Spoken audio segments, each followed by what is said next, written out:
డివేట్ అయిపోతుంది. సో ఇప్పుడు అందరు పట్టణచర్లు అయితే మొత్తం సిండికేట్ అన్నట్టు, అందరు ఒకే పార్టీలో ఉన్నారు, ప్రతిపక్షం లేదు. అక్కడ బలమైన ప్రతిపక్షం ఏదైనా ఉందంటే అది ఓకే టీవీ శ్రావ్యానే. ఎందుకంటే అక్కడ జనాలను పట్టించుకోవడం మానేసిర్రు. ఏదైనా ఇష్యూ ఉంటే మా ఆఫీస్ నెంబర్కే కాల్ చేస్తున్నారు. ఇక్కడ పాయింట్ ఏంటంటే మైపాల్ రెడ్డి పార్టీ మారినప్పుడు బీఆర్ఎస్లో కొంచెమైనా సిగ్గు ఉండాలి కదా. పార్టీ మారి వచ్చేసిండు, మీకు వెన్నుపోటు ఓడిచి వచ్చేసారు. సరే హరీష్ రావు పంపించిండా లేకపోతే ఎవరు పంపించిరా అనేది పక్కన పెడితే, మొన్న జరిగినటువంటి పటంచెరు ఒక మీటింగ్లో గూడెం మైపాల్ రెడ్డి తమ్ముడు మధుసూదన్ రెడ్డి ఉన్నాడు. ఆయనకేం పని అండి అక్కడ?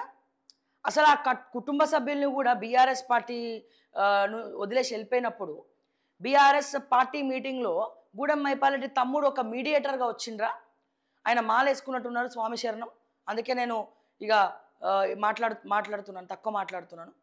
సో మధుసూదన్ రెడ్డి గారు, స్వామి శరణం, ఆయన అక్కడికి రావడానికి ఏం అర్హత ఉన్నది?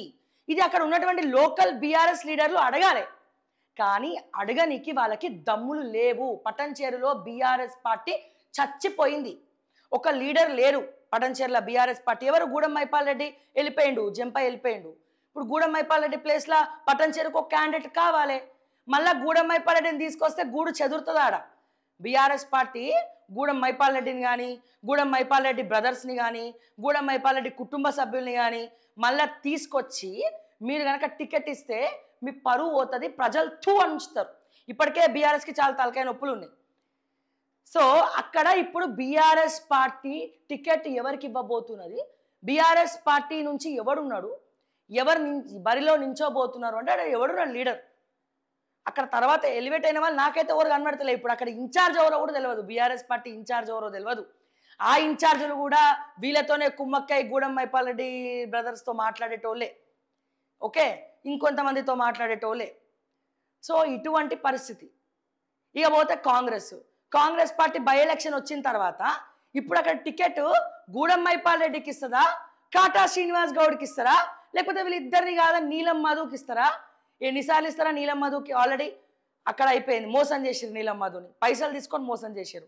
సరే బాబు, పైసలు రిటర్న్ చేయడం కన్నా కూడా మళ్ళీ ఎంపీగా పోటీ చేస్తే బెస్ట్ అని చెప్పి రఘునందన్ రావు గెలవాలి ఆడ. సో నీలం మధుని తీసుకుపోయి అక్కడి నుంచో పెట్టారు. తర్వాత ఎమ్మెల్సీ దీపాదాస్ మున్షిని పట్టుకొని ఎమ్మెల్సీ విశ్వ ప్రయత్నాలు చేసిండు. ఓకే, ఇక్కడ కాంగ్రెస్ పార్టీ క్యాండిడేట్ ఎవరు? కాటా శ్రీనివాస్ గౌడ్కి టికెట్ ఇస్తుందా కాంగ్రెస్? గూడెం మైపాల్ రెడ్డికి టికెట్ ఇస్తుందా? బీఆర్ఎస్ కూడా గూడెం మైపాల్ రెడ్డికి టికెట్ ఇస్తుందా? సో ఇక్కడ క్యాడర్ లేరు, అందరు కలిసి పటంచెరు నియోజకవర్గ ప్రజల ఎమోషన్స్ తోటి ఆడుకున్నారు. ఇక బీజేపీకి అయితే ఆడ నందీశ్వర్ గౌడ్ గారు ఉన్నారు.